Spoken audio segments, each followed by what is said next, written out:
I want to thank everyone for coming. What a blessing it is for us to see you. Thank you. I wanted to start off, get to this point, and it's hard to center a person's attributes, who they were, what they meant to you, onto a single piece of letter card. But I want to share this with you, that my brother Brian already went through many, many things that was so incredible about my mother. But also, something that stands out is her ability to laugh at herself in difficult situations. She faced a lot of difficult circumstances, but she never lost the ability to laugh at herself, to laugh at the situation, and help not only herself, but those that were in it with her to get through it. And it was great to see her laugh. It did not happen enough. And going back to, she didn't live an easy life. Now, all of us have not lived an easy life. But seeing my mom and what she went through, and it comes back to, she was determined.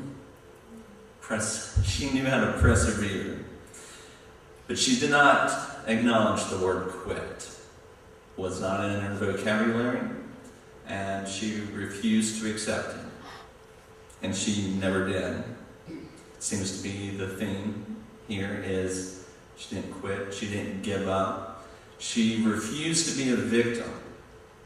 And I think that's something that I'll always appreciate her for, that we all can learn from. She refused to be a victim. And also, she didn't have it really easy in the sense of she had a stubborn, unpredictable younger son that she had to get a hold of. Something that we still joked about was she was always telling me, yep, you need to sit by me in a restaurant, so if I get out of control, she could pop me. And I treasure that. She instilled in us to be a gentleman. That meant so much to her, and have the manners. The biggest thing is she believed in me when most did not. Now some would say, well, that's just what a mother does. No. You don't come with that. She went above and beyond just plain motherhood. And I'd like to share a story with you to personalize this. First off, to preface it, I want to let you know that one of my mom's biggest life goals was to see my brother and I go to college and finish college. So when I graduated high school, I felt a calling to go to West Virginia and to minister, therefore not enroll in college. Now, any other lady would be like, look, listen, you're going to college. This is what I grew up to do. But I knew that God had called me up to West Virginia to minister. And it took 6 to 7 months for me to get up there from the time that everyone was talking about college, that I was actually able to get up there to minister, to teach, and impress a lot of lives with her Lord's grace. But for her, she stood up for me when there were mothers that were, where's your son at? He's not going to college? How do you feel about that? And some just had a blanket question at her. What kind of mom are you? She was my mom.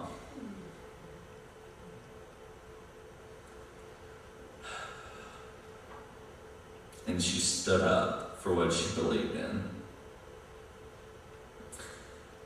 I will always be proud of being Evelyn Sellers' baby little boy. And my son, her grandson, will always know how much his grandmother loved him. Thank you. Also would like to share with you some photos and accompanying music. Thank you.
And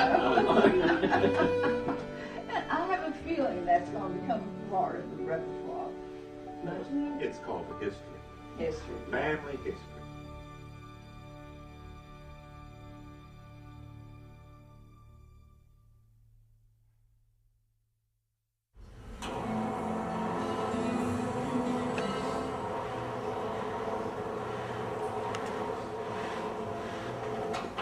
I stand before you today, and I'm not a son of Evelyn Sellers. In fact, I'm not even family. But the times that I spent being one of Daniel's closest friends, I can attest to what they said about their mother, because every time I was at their home or around Mrs. Sellers, I felt like a son. In fact, she called us her boys. This morning, there's not a whole lot I can say past what has already been spoken by family. But I do want to share with you some of the scriptures that she wanted read today, and maybe just a few things that I encountered in my years of having the joy of knowing her. As I sat down on Friday with the family to talk about, maybe things that they wanted said today, things that would be appropriate, maybe things that came to their mind when they thought about their mother, about their sister. They began immediately to talk about what a strong, determined spirit that she had. And as I thought about it, I said, they're absolutely right. The times that I spent in the Sellers household, I can never remember a time when Mrs. Sellers was not leaving or coming somewhere from working. It was just every time we would be over there, it didn't matter if it was a weekday. It didn't matter if it was a weekend. She was leaving some job and going to do something or tutor someone or going to pursue her education. And as I thought about it, I was like, in the few times that I did encounter her in the home where she wasn't leaving to go to work, she was headed out the door with her Walkman and headset to go power walking around the neighborhood. She really did have an unstoppable determination in life with her health, with her family, and with her career and education pursuit. And let it be said today that the higher education degrees that she received from the University of West Georgia were had during the time when she was raising two boys and working full-time jobs, I say jobs plural, all during the days when there was not the convenience of online school. She was an incredible lady. And I had to wonder, growing up and seeing her all those years, just working so hard and determined to raise her boys and determined to just make an incredible life for them and for those who were part of her family and knew her. And I had to ask the question, how does she do it? How does she go to school after working a full day teaching? How does she go to work on the weekends when maybe she didn't even have to? How does she continue to do that? Well, this afternoon I'd like to share with you her secret. It comes from the book of Psalms, the 27th chapter, and she requested that we read the first two verses, but as I read the chapter, I felt compelled to read verses 3 and 4. So listen to the secret of her strength. The Lord is my light and my salvation. Whom shall I fear?